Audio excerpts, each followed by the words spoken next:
평안하시죠? 7월의 후반부에 들어섰습니다. 7월 어떻게 지나셨나요? 치열한 계절인데 저희들 사는 지역은 안개도 많고 그래서 도리어 추위를 걱정해야 하는 좀 그런 곳이에요. 감기 조심하시고 건강하시기 바랍니다. 자, 오늘 7월 24일 목요일 매일 예배 하나님 앞에 기도함으로 시작할까요? 저를 사랑하셔서 아름답고 복된 환경 속에 살게 하시고 하나님을 바라볼 수 있게 하시니 감사합니다. 하지만 저희들이 마음을 두고 저희들의 귀에 들려오는 소식들은 참 위기고 시끄럽고 고통스러운 소리가 정말 많습니다. 이와 같은 때 마음을 모으고 하나님 앞에 기도해야 할 것입니다. 먼저는 저희의 삶을 살피게 하시고 또 주변에 중보해야 할 사람들을 위한 기도를 잊지 않게 하여 주옵소서. 귀한 시간 하나님 앞에 나와 예배하는 우리 가족들 모두의 마음을 주장해 주시어서 하나님 이 시간에도 주의 말씀으로 우리에게 깨우침을 허락해 주시고 그 말씀에 순종하며 사는 저희 모두가 되도록 축복하옵소서. 예수님의 이름으로 간절히 기도하옵나이다. 아멘. 찬송가 532장입니다. 주께로 한 걸음씩, 주께로 한 걸음씩 나아가는 그런 찬송입니다. 함께 찬송할까요?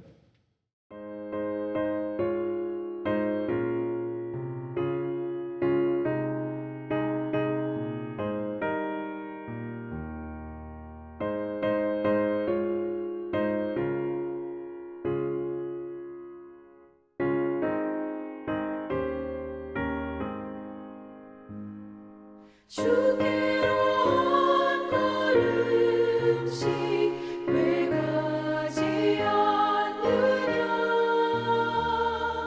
내 죄를 자복하고 그 앞에 나가라 한 걸음씩 한 걸음씩 주께 나오라 주님께 아뢰이면 너 복을 받으리라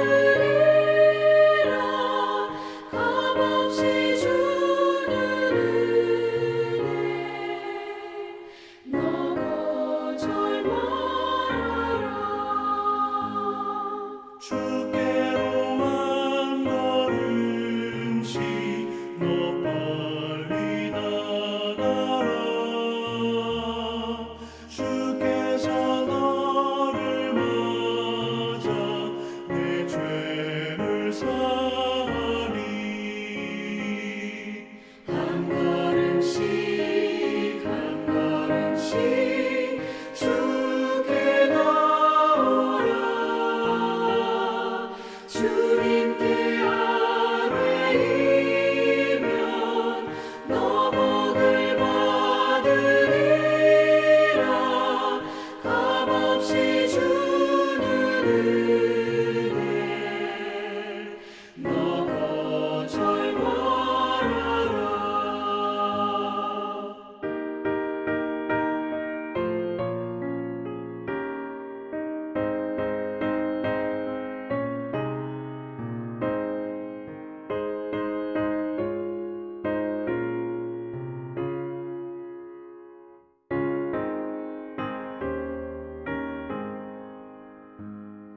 주께로 한 걸음씩 주 은혜 받으라 기회를 잃지 말고 내 마음 정하라 한 걸음씩 한 걸음씩 주께 나오라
오늘 주시는 하나님의 말씀은 에스겔서 5장 1절로 17절까지의 말씀입니다. 5장 전체라 조금은 긴 말씀일 수도 있는데 한번 같이 읽어볼까요? 1절부터 17절까지 한 목소리로 읽어보겠습니다. 너 인자야, 너는 날카로운 칼을 가져다가 삭도로 삼아 내 머리털과 수염을 깎아서 저울로 달아 나누어 두라. 그 성읍을 에워싸는 날이 차거든 너는 터럭 3분의 1은 성읍 안에서 불사르고 3분의 1은 성읍 사방에서 칼로 치고 또 3분의 1은 바람에 흩으라. 내가 그 뒤를 따라 칼을 빼리라. 너는 터럭 중에서 조금을 내 옷자락에 싸고 또 그 가운데서 얼마를 불에 던져 사르라. 그 속에서 불이 이스라엘 온 족속에게로 나오리라. 주 여호와께서 이와 같이 이르시되 이것이 곧 예루살렘이라. 내가 그를 이방인 가운데 두어 나라들이 둘러있게 하였거늘 그가 내 규례를 거슬러서 이방인보다 악을 더 행하며 내 율례도 그리함이 그를 둘러있는 나라들보다 더하니 이는 그들이 내 규례를 버리고 내 율례를 행하지 아니하였음이니라. 그러므로 나 주 여호와가 말하노라. 너희 요란함이 너희를 둘러싸고 있는 이방인들보다 더하여 내 율례를 행하지 아니하며 내 규례를 지키지 아니하고 너희를 둘러있는 이방인들의 규례대로도 행하지 아니하였느니라. 그러므로 나 주 여호와가 말하노라. 곧 내가 너를 치며 이방인의 목전에서 너에게 벌을 내리되 내 모든 가증한 일로 말미암아 내가 전무후무하게 내게 내릴지라. 그런즉 내 가운데서 아버지가 아들을 잡아먹고 아들이 그 아버지를 잡아먹으리라. 내가 벌을 내게 내리고 너희 중에 남은 자를 다 사방에 흩으리라. 그러므로 나 주 여호와가 말하노라. 내가 나의 삶을 두고 맹세하노니 내가 모든 미운 물건과 모든 가증한 일로 내 성소를 더럽혔거든 했은즉 나도 너를 아끼지 아니하며 긍휼을 베푸지 아니하고 미약하게 하리니 너희 가운데서 3분의 1은 전염병으로 죽으며 기근으로 멸망할 것이요 3분의 1은 너희 사방에서 칼에 엎드러질 것이며 3분의 1은 내가 사방에 흩어버리고 또 그 뒤를 따라가며 칼을 빼리라. 이와 같이 내 노가 다한즉 그들을 향한 분이 풀려서 내 마음이 가라앉으리라. 내 분이 그들에게 다한즉 나 여호와가 열심으로 말한 줄을 그들이 알리라. 내가 이르되 또 너를 황무하게 하고 너를 둘러싸고 있는 이방인들 중에서 모든 지나가는 자의 목전에 모욕거리가 되게 하리니 내 노와 분과 중한 책망으로 내게 벌을 내린즉 너를 둘러싸고 있는 이방인들에게 내가 수치와 조롱거리가 되고 두려움과 경고가 되리라. 나 여호와의 말이니라. 내가 멸망하게 하는 기근의 독한 화살을 너희에게 보내되 기근을 더하여 너희가 의뢰하는 양식을 끊을 것이라. 내가 기근과 사나운 짐승을 너희에게 보내 외롭게 하고 너희 가운데 전염병과 사륙이 일어나게 하고 또 칼이 너희에게 임하게 하리라. 나 여호와의 말이니라. 아멘. 에스겔서를 구약의 여러 성경의 그 장르대로 말을 한다고 하면 예언서라고 말할 수 있죠. 참고로 복잡하게 나눌 수도 있습니다만 구약 성경, 신약 성경도 크게 다르진 않아요. 세 가지 정도의 문체로 타입으로 기록되어 있다라고 생각하시면 크게 틀리지 않습니다. 첫 번째는 역사적인 사건이 배경이 되어져서 그 사건을 통해 하나님이 말씀하시는, 그래서 우리는 그런 성경을 역사서 그렇게 말하고요. 창세기, 출애굽기, 레위기, 민수기, 느헤미야서까지가 바로 그 역사서에 해당되는 말씀입니다. 성경에 또 독특한 문체, 시로 기록된 부분이 있어요. 우리말 성경으로는 사실은 이게 시인지 아닌지 잘 알 수가 없습니다만 히브리어로는 분명히 운문체로 기록되어져 있는 그런 기록이 있죠. 대표적인 건 맞습니다. 시편이죠. 시편과 같은 것은 성도들이 믿음을 갖고 이 세상을 살아갈 때 만날 수 있는 여러 가지 상황 속에서 어떤 반응을 보이는가, 어떤 데는 슬프고 어떤 데는 기쁘고 어떤 때는 찬송을 하게 되기도 하고 어떤 때는 절망 속에 있기도 한 그런 모습 속에 하나님 앞에 어떻게 나아가는지에 대한 기도문이고 또 찬송이라고 할 수 있어요. 또 하나는 예언서라고 하는 성경이죠. 말 그대로 아직 일어나지 않은 일에 대한 기록입니다. 그런 것들을 하나님이 예언자들을 통해서 미리 알려주시는 메시지라고 할 수 있죠. 왜 이 문체를 좀 정리하는 게 필요한가 하면 내가 지금 묵상하고 있는 성경이 어떤 장르에 속하는지, 어떤 문체에 속하는지를 알면 그 성경을 이해하는 데 좋은 기준이 될 수 있어요. 자, 지금 우리가 읽고 있는 성경은 예언서라고 했습니다. 말씀드렸던 것처럼 아직 일어나지 않은 일에 대한 기록입니다. 그러니까 아직 일어나지 않은 일, 미래죠. 이 미래에 대한 시차가 조금 있어요. 자, 예언서를 읽을 때 첫 번째 시차는 좀 짧은 미래입니다. 가까운 미래라고 표현할 수도 있겠죠. 불과 10년 후에 혹은 20년 후에 일어날 일들에 대한 이야기. 10년이나 20년쯤 앞에 일어날 일들도 미리 안다는 건 대단히 놀라운 일입니다. 그런 기록이 바로 그 예언서, 우리가 읽고 있는 에스겔서와 같은 예언서의 기록입니다. 그런데 여기에 또 하나의 의미가 있어요. 하나는 뭐냐 하면 조금 먼 미래입니다. 우리도 아직 경험하지 않은, 그러니까 구약의 독자들뿐만 아니라 우리 지금 이 성경이 기록된 지 2500년, 3000년쯤 지난 우리들도 아직 경험하지 않은 사건들도 그곳에서 함께 예언하고 있다라는 얘기예요. 그 예언이 좀 중의적이죠. 가까운 미래에 대한 예언이 있는데 그것을 통해서 그 말씀을 읽고는 우리들도 아직 경험해 보지 못한 미래에 대한 교훈을 하고 있다라는 말씀입니다. 자, 이런 기초를 가지고 오늘 이 말씀을 좀 나눠보면 이런 얘기입니다. 에스겔서 5장의 말씀은 4장의 말씀과 같이 이스라엘 백성이 어떻게 멸망할 것인지, 지금 제가 이스라엘이라고 표현합니다만 성경도 이스라엘이라고 말해서요, 더 정확히 말을 하면 유다지요. 북왕국 이스라엘, 나라로 고유명사로 불렀던 그 나라는 이미 없어졌어요. 남쪽에 모여 살던 두 지파를 남유다 그렇게 불렀는데 그 유다가 멸망할 것에 대한 예언의 말씀입니다. 아직 멸망하지 않았거든요. 몇 번의 침공을 받았죠. 첫 번째 침공이 한번 605년 기원전에 있었고, 그 다음에 기원전 597년쯤에 또 한 번의 사건이 있었는데 그때 바로 포로로 잡혀간 사람이 에스겔이라고 하는 사람, 여호야긴이라고 하는 왕을 따라서 그렇게 잡혀왔습니다. 잡혀왔을 때 나이가 25살 정도 됐는데요. 5년쯤 지나서 하나님이 그에게 나타나셔서 해주신 말씀, 그가 30이 됐을 때 주신 말씀이 바로 이 말씀인데, 이 말씀의 전체 내용은 뭐냐면 남왕국 유다, 예루살렘의 멸망에 관한 이야기예요. 자, 그것을 자신의 삶으로 상징을 어떻게 나타내느냐 하면 우리 4장에서 이미 여러분 읽으셨을 거예요. 세 가지 중요한 그의 삶의 상징적인 행위를 하라고 말씀하시죠. 그 첫 번째는 토판으로, 흙으로 만들어진 큰 판인데 미니어처 같이 생각하시면 될 겁니다. 거기에 예루살렘 모양을 만들으라는 얘기예요. 그 성이 어떻게 멸망하는지에 대한 예언의 말씀이다, 이런 이야기를 하죠. 그리고 좀 특이한 것인데, 또 하나는 예레미야가 왼쪽으로 누워서 자그마치 390일을 지나야 되고요, 오른쪽으로만 누워서 40일을 지나야 합니다. 사실은 이 말씀을 읽으면서 하루 종일 누워만 있는 채로 390일을 지나야 하는지에 대한 이야기는 아주 확실하지 않아요. 밤에 잘 때만 그랬을 수도 있어요. 근데 여러분, 밤에 잠만 자도 여러분 우리가 뒤척하지 않나요? 왼쪽으로 잤다가 오른쪽으로 잤다가 또 똑바로 누워 잤다가 그러잖아요, 그죠? 자, 만약에 똑바로만 누워 잔다고 하면 허리도 많이 아프고 그렇죠. 불과 서너 시간을 자는데도 여러분 그렇게 아픈데, 한쪽으로만 누워서 밤에 잔다고만 했을 때도 390일을 그렇게 지난다. 1년하고도 한 달을 그렇게 지나야 하는데 이게 얼마나 괴로운 일이겠어요.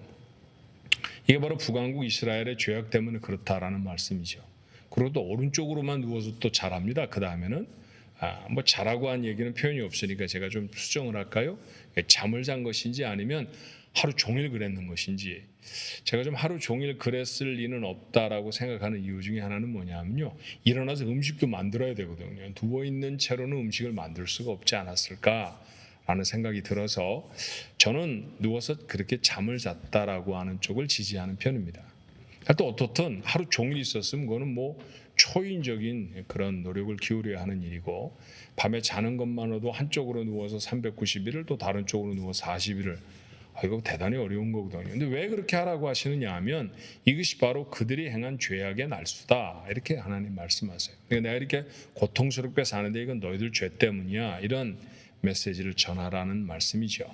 자, 그다음에 세 번째는 뭐냐면요, 아주 적은 양의 양식입니다. 물도 아주 적은 것이었고, 그다음에 곡식 가루들도 아주 적은 것이었는데요, 불과 300g이 채 되지 않은 것으로 하루를 연명해야 해요.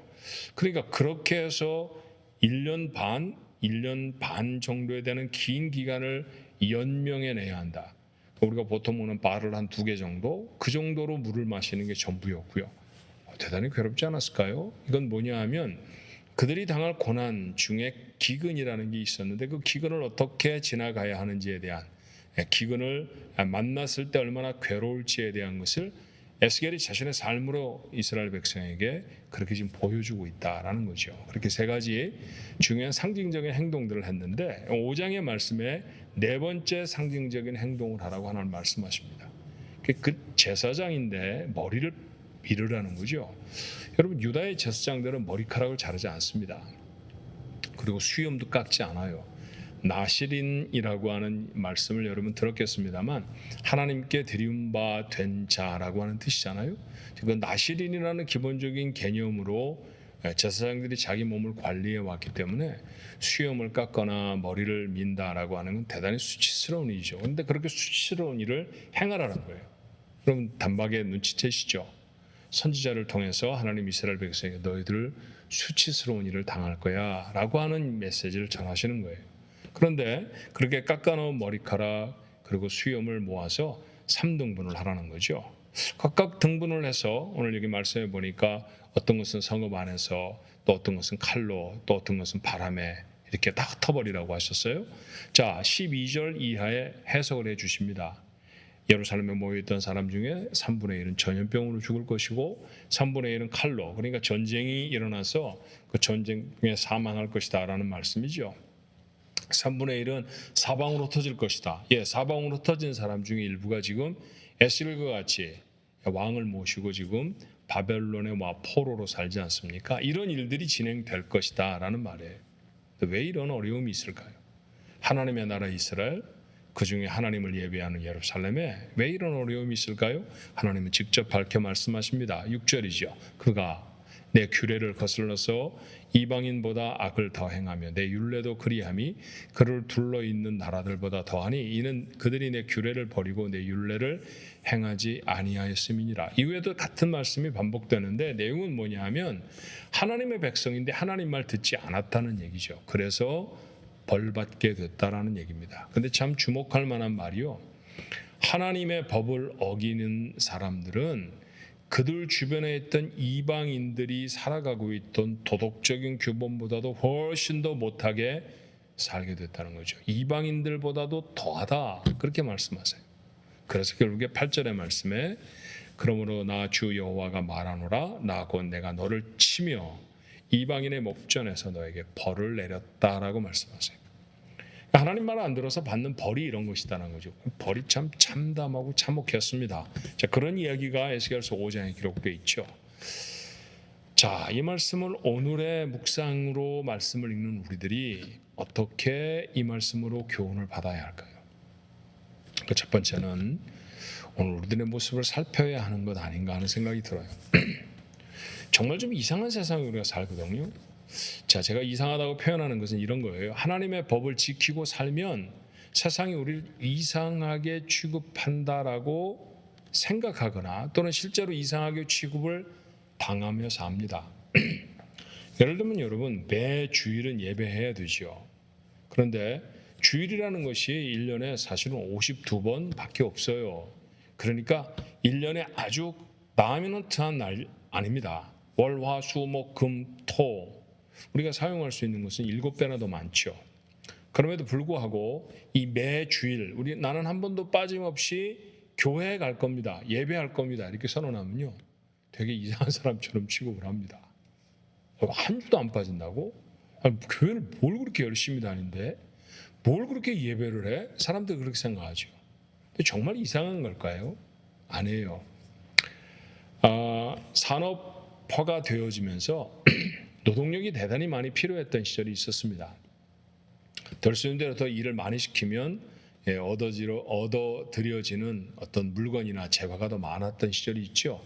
그래서 쉬지 않고 일을 시켜봤어요. 그랬더니 생산성이 엄청나게 떨어졌습니다.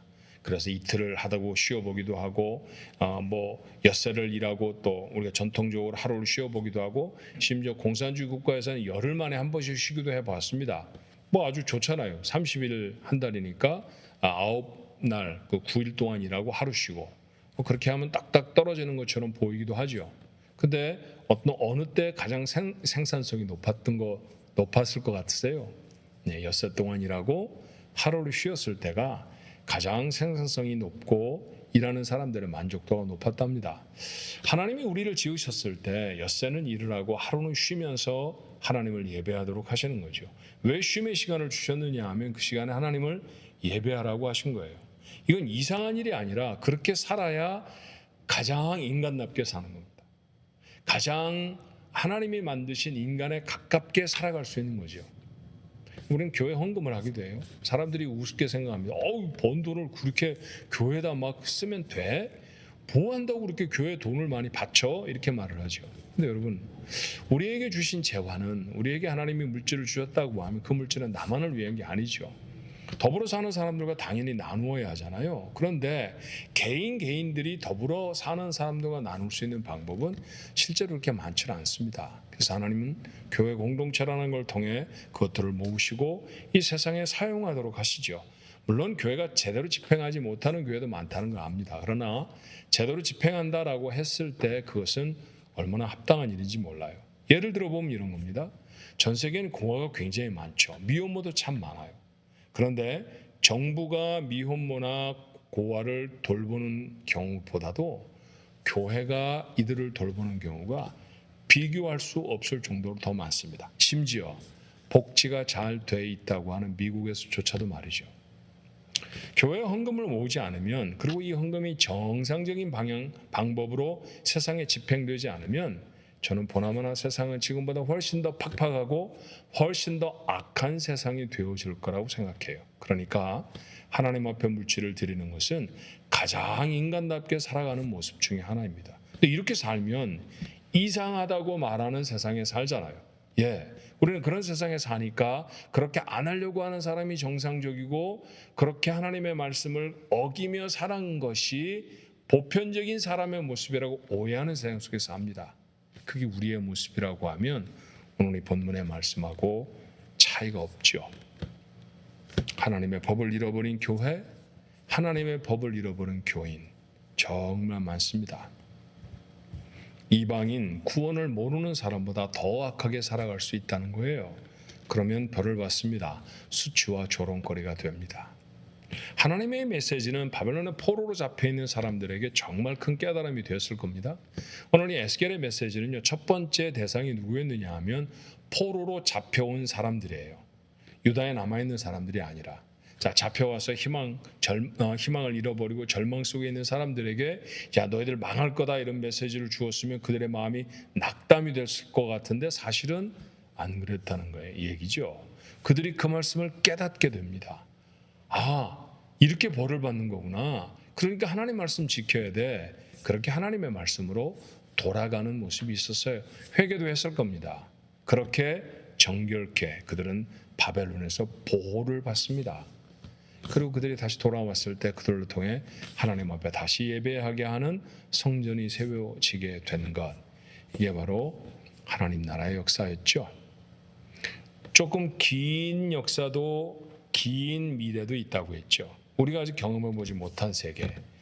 여러분, 우리 스스로가 그리스도인으로 살아가면서 하나님이 원하시는 대로 살아가지 않으면 이런 벌 가운데 있을 수도 있다라고 하는 사실을 아직 경험해보지 못했다 할지라도 이 말씀을 통해 깨우쳐 알게 되지 않을까요? 그렇다고 하면 회개가 필요할지 모릅니다. 더 강력한 다짐도 우리에게 있어야 할지 몰라요. 말씀 가운데 살 거야 라고 하는 다짐. 오늘 이 말씀을 읽으며 우리의 다짐이어야 합니다. 그래야 가정도 교회도 나라도 회복이 됩니다. 이 귀한 일을 이루어내는 우리 가족들이 되기를, 그 귀한 삶에 한 획을 그어내는 하루가 되시기를 주님의 이름으로 축원합니다. 기도하겠습니다. 은혜가 많으신 하나님, 예언의 말씀을 통하여서 오늘 우리의 삶을 돌아보게 하시고 하나님 앞에 혹 잘못된 것은 없는지 스스로 살필 수 있는 귀한 기회를 주시니 하나님 이것은 감사함입니다. 말씀을 읽으며 두렵다, 무슨 이런 말씀이 있지, 너무 어려워 라고 생각하는 것이 아니라 들어 이 말씀을 통해 스스로를 돌아보고 하나님 앞에 회개하며 주의 말씀을 더 온전히 지킬 것을 다짐하게 된다고 하면 얼마나 이 말씀은 우리에게 주시는 유익이고 또 귀한 도전의 말씀이 되겠습니까? 하나님 오늘 하루 그렇게 말씀을 마음에 담았습니다. 그렇게 살아갈 수 있는 우리 가족들 모두가 되도록 지켜 주옵소서. 예수님의 이름으로 간절히 기도하옵나이다. 아멘.